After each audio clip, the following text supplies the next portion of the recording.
Hello student, देखिए, किसी भी काम को समझना है, जानना है, जो हमने किया हुआ है या देश का विकास करना है, सरकार के द्वारा बनाई गई योजनाओं के बारे में पड़ताल करनी है, जानकारियां इकट्ठी करनी है, तो सबसे जरूरी चीज है आंकड़े। आंकड़े होने चाहिए। उन आंकड़ों, मान ली सरकार ने क्या किया है, रोजगार से रिलेटेड कोई योजना शुरू की है, लोगों को रोजगार देना है, तो सबसे पहले सरकार को पता होना चाहिए देश में एक्चुअली में कितने ऐसे लोग हैं जो बेरोजगार है। बेरोजगारों में जिनकी हालत बहुत खराब है, जिनको सबसे पहले जो है रोजगार की आवश्यकता है, वो उसके लिए सरकार पूरे देश से विभिन्न प्रकार के बेरोजगारी से रिलेटेड आंकड़े इकट्ठा करती हैं। तो ये आंकड़े इकट्ठा करने के काम सरकार क्या खुद करती है? नहीं। सरकार के लिए आंकड़े इकट्ठे करने का काम होता है राष्ट्रीय नमूना सर्वेक्षण संगठन, जिसको हम जो है एक और नाम राष्ट्रीय प्रतिदर्श सर्वेक्षण संगठन के नाम से भी जानते हैं। इंग्लिश में बोलते हैं नेशनल सैंपल सर्वे ऑर्गेनाइजेशन, लेकिन पहले एक्चुअली में ऑर्गेनाइजेशन का वर्ड नहीं था, केवल पहले एनएसएस के नाम से ही जाना जाता जब इसकी स्थापना हुई थी।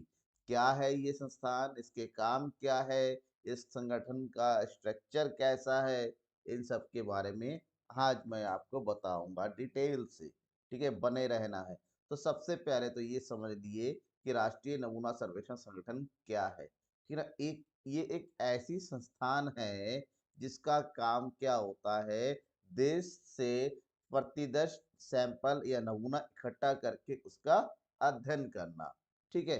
एक्चुअली में जब ये केवल राष्ट्रीय नमूना सर्वेक्षण था, या संगठन नहीं बना था, मतलब संगठन वर्ड नहीं था, इसकी स्थापना हुई थी 1950 में।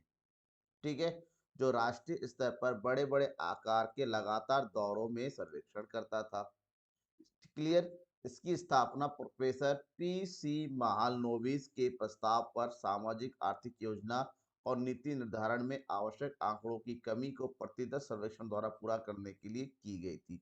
एक्चुअली में क्या था, आपने ये नाम सुना ही होगा, प्रोफेसर पी महालनोबिस, जिसको योजना आयोग के जनक कहा जाता है भारत में। उन्होंने ही कहा था कि अगर आपको किसी भी चीज की पूरी जानकारी चाहिए तो उसे आंकड़े चाहिए, और जब आंकड़े पूरे ना हो तो हमें क्या लेना पड़ेगा, सैंपल लेना पड़ेगा, ताकि सैंपलिंग करते हुए हम चीजों के बारे में समझ सके। तो उनके ही सलाह पर, उनके ही प्रस्ताव पर राष्ट्रीय प्रतिदर्श सर्वेक्षण की स्थापना हुई थी।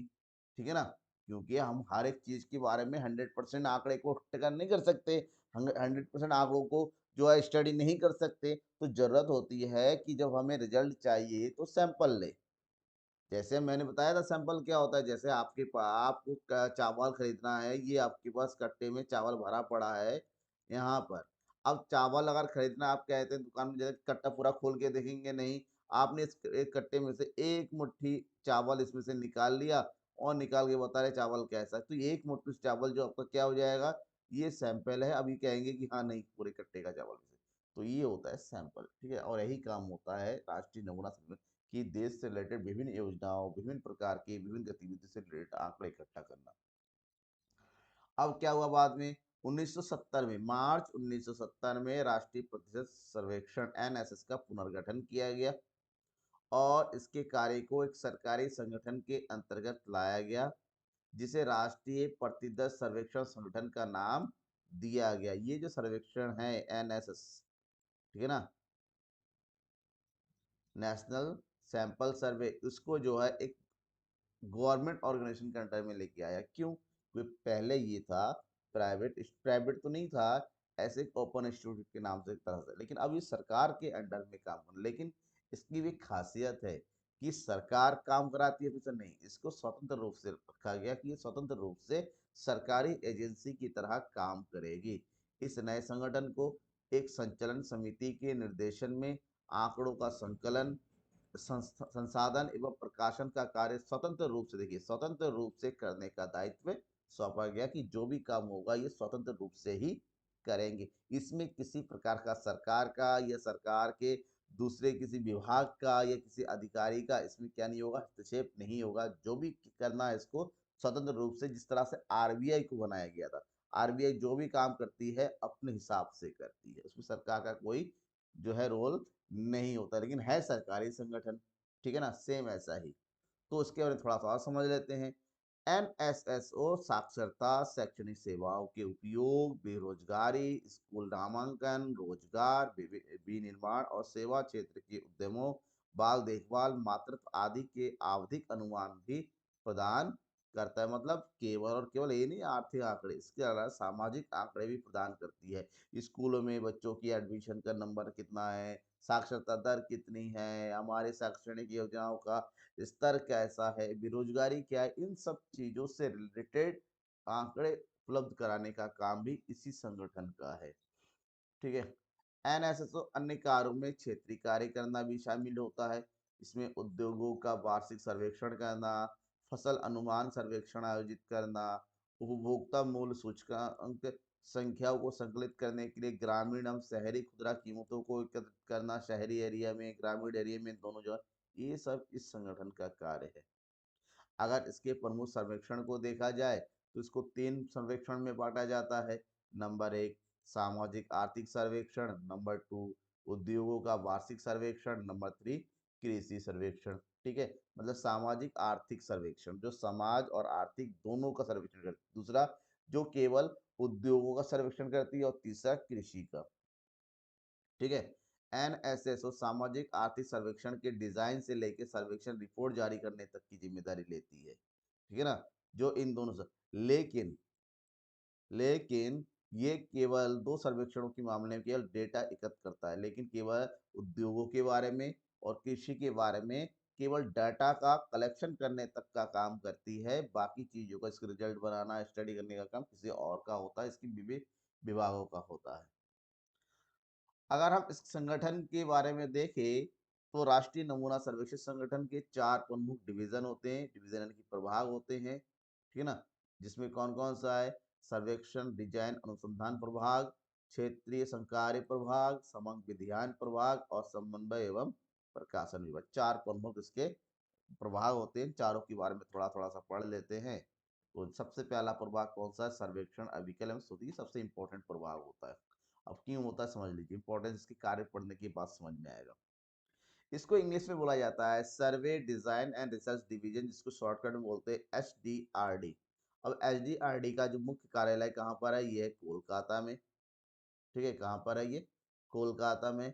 सर्वेक्षण, इस सर्वेक्षण का जो कार्य होता है वो क्या करना है, सर्वेक्षण की योजना तैयार करने के लिए, जिसका हम डेटा कलेक्ट करने जा रहे हैं, जिसकी सर्वे करने जा रहे हैं, उस सर्वे से रिलेटेड पूरा प्रॉपर एक पॉलिसी तैयार कर लेना, यानी कि योजना तैयार कर लेना। प्रतिदर्श अभिकल्प सैंपल डिजाइनिंग का निर्माण करना, सर्वेक्षण के लिए अनुसूचियां तैयार करना, सर्वेक्षण कर्मचारियों के लिए निर्देश तैयार करना, सर्वेक्षण परिणाम को अंतिम रूप देना और उसे प्रकाशित करने की जिम्मेदारी इसी प्रभाग की होती है, ठीक है। आगे बढ़ते हैं। प्रभाग नंबर 2 क्षेत्र संकार्य प्रभाग, इंग्लिश में बोलते हैं फील्ड ऑपरेशन डिवीजन, शॉर्टकट में बोलते हैं एफओडी। इसका मुख्य कार्यालय नई दिल्ली में है। इसके अलावा इसका जो कृषि प्रभाग होता है, जो केवल कृषि विभाग संभालता है, उसका कार्यालय फरीदाबाद में है। इसके 6 जोनल कार्यालय वही है, बेंगलुरु, कोलकाता, गुवाहाटी, रायपुर, सॉरी जयपुर, लखनऊ एवं नागपुर। इसके अलावा इसके 48 क्षेत्रीय कार्यालय और 117 उप क्षेत्रीय कार्यालय भी है, जो डायरेक्ट फील्ड में जाके अपना काम परफॉर्म करती है। इसके प्रमुख कार्य क्या होते हैं, सबसे इंपॉर्टेंट काम इसी का होता है, ठीक है। इसका काम है सामाजिक, आर्थिक, औद्योगिक और कृषि इन क्षेत्रों में प्रतिदर्श सर्वेक्षणों का आयोजन करना, एक्चुअली में काम इसी का है। जो आंकड़े हमारे पास आते हैं वो आंकड़े लाने का काम इसी प्रभाग की जिम्मेदारी होती है। ग्रामीण नगरीय खंडों से तर्कसंगत प्रतिदर्श प्राप्त करने के लिए ग्रामीण ढांचों को प्रदर्शक जनगणना के साथ नवीनतम करना और सर्वेक्षण कार्य में लगे कर्मचारियों को प्रशिक्षण देना, सर्वेक्षण अनुसूचियों की जांच करने की जिम्मेदारी इसी प्रभाग की होती है। बहुत से इंपॉर्टेंट प्रभाग होता है जो एक्चुअली में फंक्शन करता है फील्ड में जाके। तीसरा है समग्र विधायन प्रभाग, डेटा प्रोसेसिंग डिवीजन, डीपीडी, ठीक है ना। इसका मुख्य कार्यालय कोलकाता में। इसके अलावा जो इसकी समग्र विधायन का केंद्र जो होता है ना, वो दिल्ली में, गिरिडीह में, नागपुर में, बेंगलुरु में और अहमदाबाद में भी है। इसके कार्यों की बात करते हैं इसमें क्या किया जाता है, इसमें अनुसूचियों का विधियन किया जाता है, अनुसूचियों को से लीगल तरीके से कन्वर्ट किया जाता है, अनुसूचियों की जांच की जाती है, पत्रकों पर सूचना सिद्धांकित करना होता है, सारणियां तैयार करना होता है, सारणीकृत परिणामों की जांच करनी होती है, अंतिम रूप से सारणियों का निर्माण करना सम्मिलित होता है। मतलब ये लीगल तरीके से जहाँ किसी भी तरह की जो कानूनी दांव पेश करने का काम होता है ना, वो इसी के थ्रू होता है। और लास्ट जो प्रभाग है वो है समन्वय एवं प्रकाशन प्रभाग, जो कि ऊपर की तीनों प्रभागों को कोऑर्डिनेट करती है। इसका नाम है समन्वय, coordination and publication division, CPD. इसका कार्यालय कहाँ पर है? नई दिल्ली में है। इसके प्रमुख कार्यों की अगर बात करते हैं, इसमें है कि ये एनएसएसओ के सभी प्रभावों की गतिविधियों को समन्वय करती है, प्रशासकीय परिषद को तकनीकी एवं प्रशासनिक मदद प्रदान करती हैं, शोध संस्थाओं, शोधार्थियों, सरकारी संस्थाओं एवं प्राइवेट संस्थाओं को सर्वेक्षण के विभिन्न चक्रों के आंकड़े उपलब्ध कराना, संस्था द्वारा प्रकाशित जनरल सर्वेक्षण के माध्यम से विभिन्न सर्वेक्षणों के परिणामों को प्रसारित करने का काम इसी विभाग का होता है। ठीक है, आगे बढ़े। राष्ट्रीय नमूना सर्वेक्षण संगठन की प्रमुख कार्य या गतिविधियां, हम इसको कार्य भी बोल सकते हैं। इसके कुछ गतिविधियां इस प्रकार से हैं। इसका काम होता है एनएसएसओ का कि बहु विषय एकीकृत सामाजिक आर्थिक सर्वेक्षण सर्वेक्षण करना, मतलब समाज से रिलेटेड जो भी विभिन्न प्रकार की चीजों के लिए डाटा चाहिए उसको सर्वे करना। ये उद्योगों के वार्षिक सर्वेक्षण, आर्थिक जनगणना के अनुवर्ती सर्वेक्षणों का क्षेत्रीय कार्य भी करता है। एनएसएसओ राज्य सांख्यिकी एजेंसियों की क्षेत्र गणना, फसल अनुमान सर्वेक्षण पर नमूना जांच करता है। राष्ट्रीय नमूना सर्वेक्षण में ग्रामीण और शहरी क्षेत्रों से मूल्य डेटा इकट्ठा करता है। इसके अलावा शहरी नमूने खींचने के लिए एनओसीसी शहरी फ्रेम भी तैयार करता है, मतलब शहर से अगर डेटा लेना है तो उससे। और इसके अलावा एनएसएसओ की एक अन्य गतिविधि में पद्धतिगत अध्ययन करने के लिए तदार्थ सर्वेक्षण और पायलट पूछताछ करना भी। तदार्थ मतलब तुरंत जाके, मतलब हमने हमारे पास डेटा आ गया, अब उसको क्या करना है, क्रॉस चेकिंग करनी है, तो हम तुरंत फील्ड में जाते हैं, उसके बारे में तुरंत जानकारी इकट्ठा कर लेने का काम होता है इसका। समझ में आ गया? तो इसके बारे में दो लाइन और मैं बताता हूँ। जैसे राष्ट्रीय नमूना सर्वेक्षण संगठन एनएसएस डेटा के संग्रह, उसका प्रशिक्षण करना और प्रकाशन करने के लिए स्वतंत्रता और स्वायत्त के साथ एक गवर्निंग काउंसिल के निर्देशन में काम करती है। ये सारा काम जो होता है ना, ये एक गवर्निंग काउंसिल होता है, मतलब यहाँ पर कुछ लोगों का एक काउंसिल बना जाता है, उसके देखरेख में होता है सब कुछ। बड़े पैमाने पर नमूना सर्वेक्षण के आधार पर आर्थिक और सामाजिक विभिन्न जीवन के विभिन्न पहलुओं पर विश्वसनीय अनुमानों के साथ एनएसओ भारत और विदेशों में भी समान हो गया। मतलब ये एनएसओ बहुत ही ज्यादा रेपुटेड है। क्यों? क्योंकि इसकी जो आंकड़ा संग्रह करने का जो तरीका है या उसकी विश्वसनीयता बहुत ज्यादा है। इसकी संरचना की बात करते हैं। इसकी संरचना में जिसका जो गवर्नमेंट काउंसिल है, इसमें 5 शिक्षाविद होते हैं, केंद्र और राज्य सरकार के विभागों के 5 डेटा उपयोगकर्ता होते हैं, और मंत्रालय के वरिष्ठ अधिकारियों से बनी होती है। मतलब ये सब, मतलब इसमें सबसे इम्पोर्टेंट चीज है कि शिक्षाविद, मतलब जिनको सर्वे सैंपल से रिलेटेड बहुत ज्यादा जानकारी होती है, जो विशेषज्ञ होते हैं उनके निर्देशन में सब कुछ होता है। ठीक है ना? इसके अलावा विभिन्न मंत्रालय के वरिष्ठ अधिकारी भी रखे जाते हैं। इसके अलावा एनएसएसओ का नेतृत्व महानिदेशक और मुख्य कार्यकारी अधिकारी करते हैं। इसमें एक एमडी या फिर सीईओ होता है, जो इस पूरी को ऑपरेट करते हैं। वे संगठन की गतिविधियों के समन्वय और पर्यवेक्षण के लिए जिम्मेदार है। उन्हें समन्वय और प्रकाशन विभाग के नामक का छोटे सचिव द्वारा सहायता प्रदान की जाती है। अलग अलग हर एक जो है प्रभाग का सचिव होता है, जो अपने अपने प्रभाग को देख रहे, वो जो है डायरेक्टली इस महानिदेशक को क्या करते हैं, रिपोर्ट करते हैं। समझ में आ गया? राष्ट्रीय सांख्यिकी कार्यालय एनएसओ बनाने के लिए 2023 मई 2019 को 23 मई 2019 को भारत सरकार ने जो क्या किया, राष्ट्रीय नमूना सर्वेक्षण संगठन एनएसएस को केंद्रीय सांख्यिकी कार्यालय यानी कि एसओ के साथ क्या कर दिया गया, विलय कर दिया। दोनों को एक कर दिया गया, दोनों एक साथ मिलके काम करते हैं। ठीक है, समझ में आ गया? ये था आपका एनएसएस का कंप्लीट एक्सप्लेनेशन, सारी जानकारी।